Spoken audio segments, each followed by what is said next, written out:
ميسة محمود صبح اللي الدنيا مقلوبة عليها، قابلت معاها في اسم أول بور فؤاد، وحصل الحوار اللي بيني وبينها. هو سنه مش 14 سنة، هو سنه 17 سنة و8 شهور. كل ما نقول القصة خلاص بتنتهي تطلع تفاصيل جديدة في قضية نورهان وعشيقها اللي أنهوا حياة أمها بطريقة بشعة بعد ما شافتهم مع بعض على السرير. المرة دي التفاصيل من واحدة قريبة قوي من نورهان، قضت معاها 8 ساعات في الحبس، حكت فيها غرائب وعجائب عن الواقع يمكن لو سمعناها من المتهمة نفسها مش هنصدق. يا ترى ليه المتهمة عايزة تلبس حلق جديد؟ وإيه علاقة أخوها الصغير أحمد بالجريمة؟ كل ده وأكتر هنعرفه مع بعض في الفيديو. صدفة عجيبة جمعت بين نورهان البنت اللي أنهت حياة أمها بمساعدة عشيقها حسين وواحدة تانية دخلت الحبس كام ساعة في قضية شيكات. الكام ساعة دول خلونا نعرف ونسمع أكتر من نورهان، في كلام مهم قوي وخطير لازم كلكم تعرفوه. في البداية قالت ميسة إنها مش هي اللي طلبت من نورهان الكلام، العكس خالص هو اللي حصل. نورهان كان نفسها تتكلم وعملت كده فعلا عشان تعرف الناس بتقول عليها ايه على السوشيال ميديا وفي بورسعيد.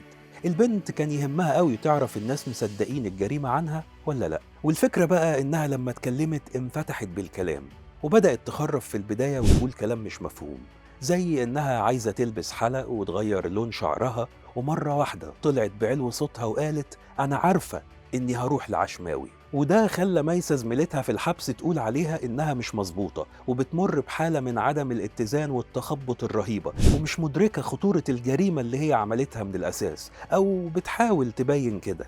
وكملت زميلة المتهمة بإنهاء حياة والدتها مشرفة عمال بورسعيد وقالت لاحظت إن المتهمة لابسة سلسلة فيها دلاية عليها صورتها وصورة تانية، فطلبت منها إني أشوفها من باب الفضول، يعني كنت فاكرة إنها لأمها، ولكن طلعت لأخوها الصغير أحمد وقالت لي إنها في الحبس بسبب أحمد.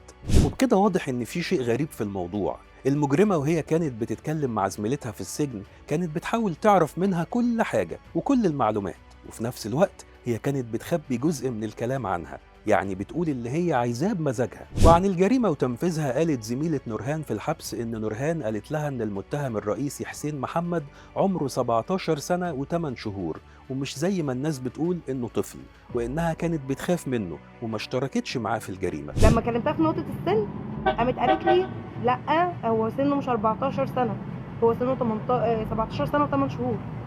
ده كان كلامها ليا، وقالت لي أنا عارفة إن ماما مسامحاني وهي عارفة ليه. وإن المتهم حسين هددها بتأديب أمها في شقيقها